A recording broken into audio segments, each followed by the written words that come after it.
नमस्कार दोस्तों, मैं फिर से लेकर आया हूँ खबर की खबर। मैं पुनीत मिश्रा। आज जो खबर है बेसिकली किसान जो बिल अभी बना था जिसमें 3 बिल थे और उस बिल में हम एक बिल पे चर्चा करेंगे जिसमें केंद्र सरकार ये कहना चाहती है कि जो एनएसपी है, एनसीपी है, उसको ख़त्म करना चाहिए और जो लेवी पर हैं, जो सिर्फ़ यानी जो लेवी मतलब जो केंद्र सरकार या राज्य सरकार के द्वारा ऐसे एक केंद्र बनाए जाते हैं जहां पर किसान अपनी फसल को बेच सकता है। वो फूड कॉरपोरेशन ऑफ इंडिया के तहत वो काम होता है। तो मैं आज जो चर्चा करूंगा वो इस पे कि एनसीपी रहना चाहिए और दूसरा कि क्यों रहना चाहिए और तीसरी जो बात है कि इसको खत्म करके सरकार को क्या फायदा मिलेगा। और जो सबसे महत्वपूर्ण बात यह है कि जो स्टेट गवर्नमेंट ने जो एक डाटा दिया है कि जिसमें सिर्फ 6% ही किसान उस बिक्री केंद्र तक यानी लेवी तक जा पाते हैं, उसके पीछे क्या कारण है। ठीक है, इन 3-4 बिंदुओं पे मैं चर्चा करूंगा। शुरुआत करते हैं लास्ट वाले बिंदु से कि केवल 6% ही किसान क्यों जा पाते हैं। इतना कठिन प्रोसेस है। आप अगर गेहूँ या धान बिक्री करने देखिए, ज़्यादातर अगर हम उत्तर भारत में देखें या पंजाब, हरियाणा, राजस्थान में देखें तो ज़्यादातर जो केंद्र सरकार के द्वारा जो केंद्र बनाए गए हैं किसानों के लिए जहाँ पर वो अपनी बिक्री कर सकते हैं, उनमें ज़्यादातर जो फसलें हैं वो नगद फसलें यानी गेहूँ हो सकता है, धान हो सकता है, कहीं-कहीं ज्वार है या मक्का है। लेकिन मैं जिस क्षेत्र में हूँ वहाँ गेहूँ और धान के लिए ही है। प्रोसेस इतना कठिन है, अगर आप रजिस्ट्रेशन करना चाहें तो मैं चैलेंज के साथ कह सकता हूँ कोई भी किसान जो वाक़ई में किसान है, वो उस रजिस्ट्रेशन को फिल नहीं कर सकता। उसके पास 2 रास्ते बचते हैं, या तो रजिस्ट्रेशन किसी नज़दीकी साइबर कैफ़े पे जाए या जो भी ग्राहक सेवा केंद्र इस तरह से रहते हैं वहाँ पे जाए, या फिर वो अपना रजिस्ट्रेशन न करवा करके अपना धान कम कीमत पर मंडी में या जो बिचौलिए हैं जो या और जो लोग हैं उनको बेचते। ज़्यादातर किसान दूसरा वाला रास्ता ज़्यादा अच्छे से इख्तियार करते हैं। वो कम पैसे में, जैसे आज हम देखें धान का जो जो है मूल्य वो 1664 रुपये के आसपास में है। लेकिन अगर आप बाजार में मूल्य देखें तो 700, 800, 900, 1000 इससे ज़्यादा मूल्य नहीं है। लेकिन किसान, आप सोचिए गवर्नमेंट उस चीज़ को 1600 रुपये में लेना चाहता है, 1664-68 में, और वही चीज़ किसान मजबूरी से मजबूर होकर के वो 700, 800, 900, 1000 में बेच दे रहा। कारण क्या है कि रजिस्ट्रेशन प्रोसेस और दूसरा वहां तक बेचने का प्रोसेस। मैं स्टेप बाय स्टेप बताता हूं क्या है। पहले आप रजिस्ट्रेशन करते हैं, अपनी बेसिक डिटेल फिल करते हैं। दूसरे स्टेप में आप अपनी जमीन का डिटेल फिल करते हैं। तीसरे स्टेप में आपने बैंक का डिटेल फिल करते हैं और चौथे स्टेप में आप ये सब कुछ सबमिट कर देते हैं। पांचवें स्टेप में आपको ये फॉर्म निकल के आता है। फिर उस फॉर्म को निकाल करके प्रिंट लेकर के आपको तहसील स्तर पे उप जिलाधिकारी या तहसीलदार, कानून को इन सब के समक्ष प्रस्तुत होकर के आपको वेरिफिकेशन करना पड़ता है। क्या वेरीफाई कराना पड़ता है कि ये जमीन हमारी है, यहाँ पर हमने धान बोए थे या ये फसलें बोए थे जो हम बेचना चाहते हैं। क्या है ये खसरा, खतौनी, गाटा संख्या, ये सब तो आपके पास है।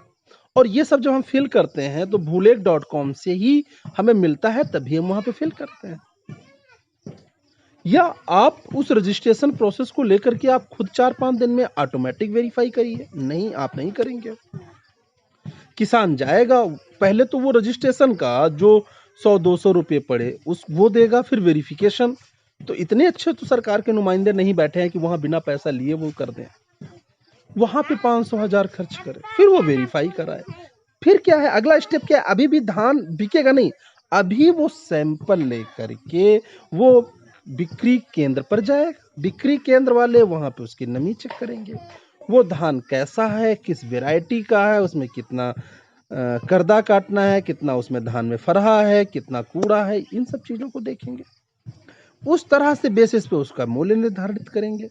अगर आपको लगता है कि नहीं मूल्य हमारा अच्छा होना चाहिए तो आप कुछ कमीशन वहां के अधिकारियों को दें। ये आसान प्रोसेस नहीं है, ये कठिन प्रोसेस।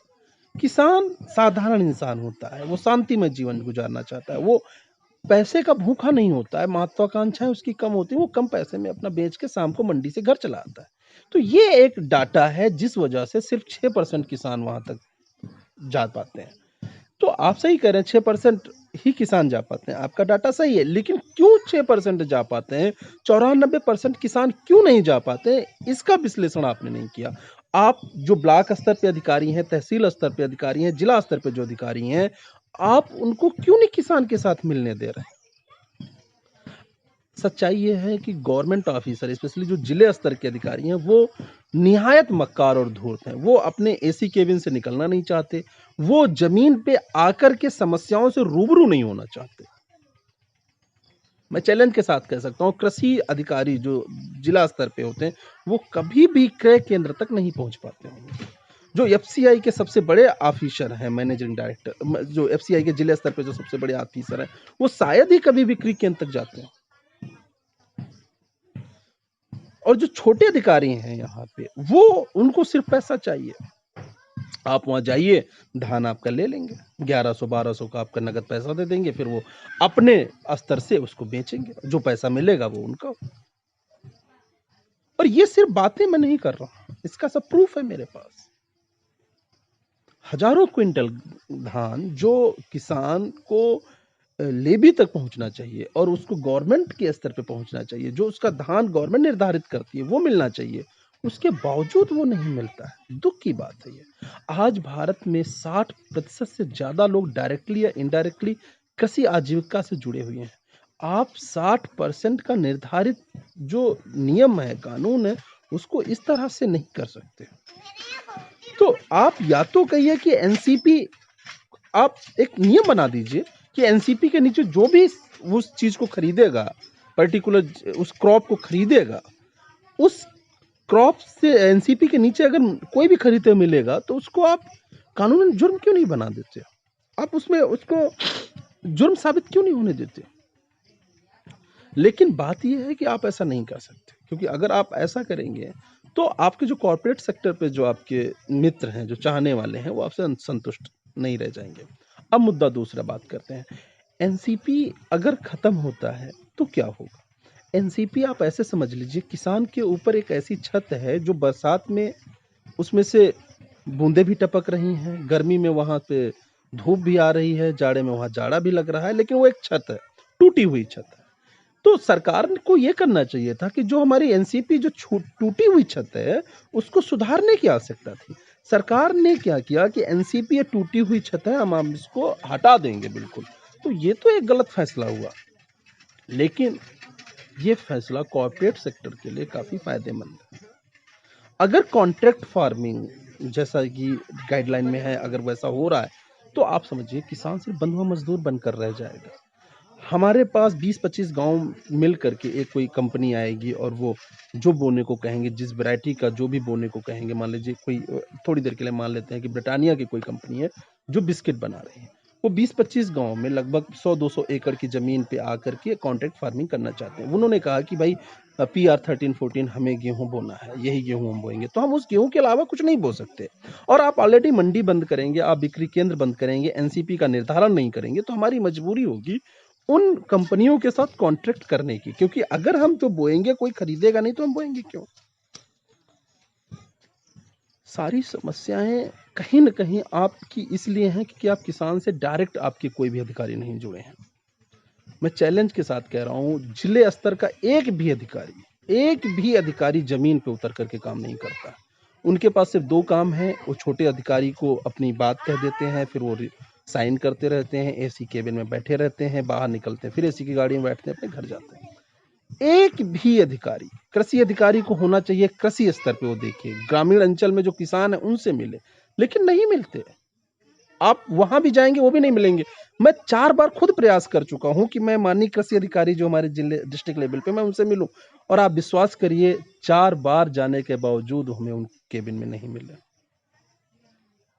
ये चीजें काफी डरावनी हैं। आप जो 60-70% जो लोग हैं जो कृषि से जुड़े हुए हैं, उनके ऊपर कुठाराघात है, और आज नहीं तो कल ये जो आग धधक रही है, ये बाहर निकलेगी। आपको धुआं दिख रहा है, लेकिन आपको लग रहा है ये धुआं धुआं न होकर के सिर्फ एक बादल हैं या कुछ और आप समझ रहे हैं, ये ऐसा नहीं है। आग धधक रही है अंदर ही अंदर और चिंगारी भी बन चुकी है।